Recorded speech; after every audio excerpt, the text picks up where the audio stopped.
2NURFM News. For our sponsor, Tile Warehouse Warners Bay. Open 7 days for your convenience. It's 2 o'clock. Good afternoon. I'm Belinda De Lasheras with 2NURFM Hunter News. Former Newcastle Lord Mayor Jeff McCloy is preparing to front the Supreme Court next Wednesday in a bid to block ICAC from releasing its findings into Liberal Party fundraising. The one-time developer is expected to call for the removal of Commission head Megan Latham.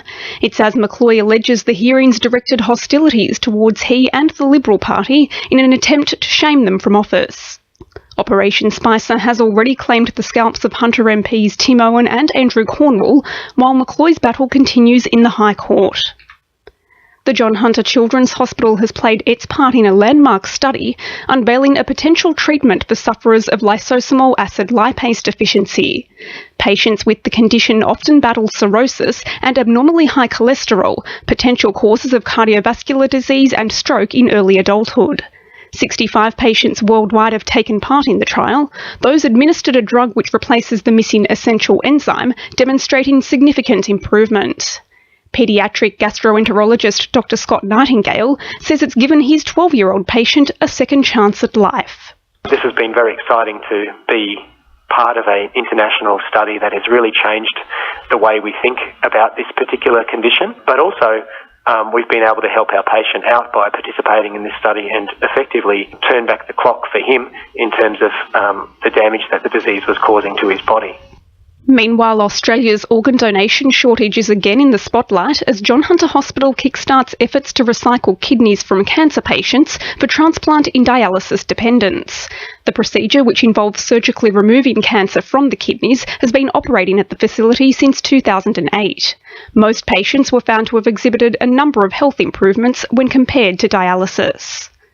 The Hunters' drinking water deposits could soon be in for a boost as drilling commences on what's believed to be a prehistoric underground riverbed at Morpeth.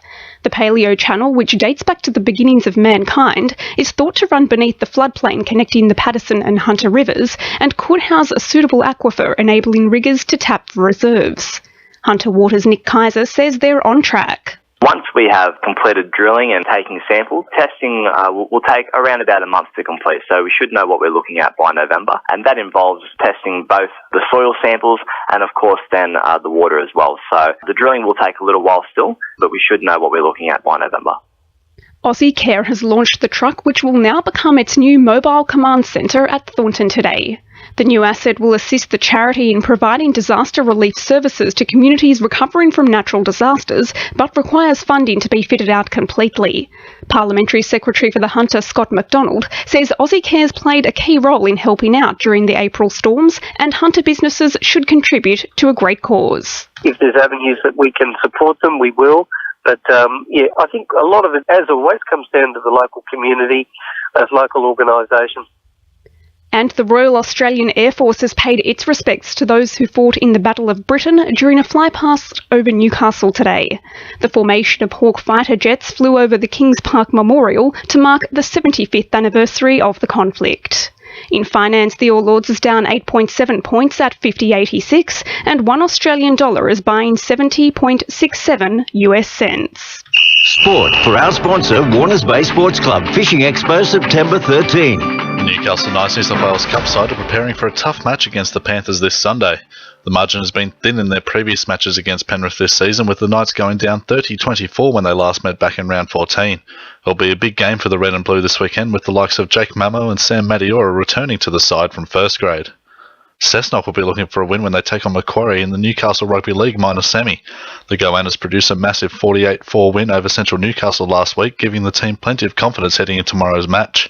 Meanwhile, Western Suburbs and Lakes United will battle it out in Sunday's major semi-final. The winner will earn a spot in the grand final, while the loser will have to qualify for the big game through a preliminary. And in women's gridiron, the Newcastle Cobras will be looking to bring their all when they take on the UNSW Raiders tonight. That's sport. I'm Jonathan Mopson. 2NURFM News time is coming up to 2:05.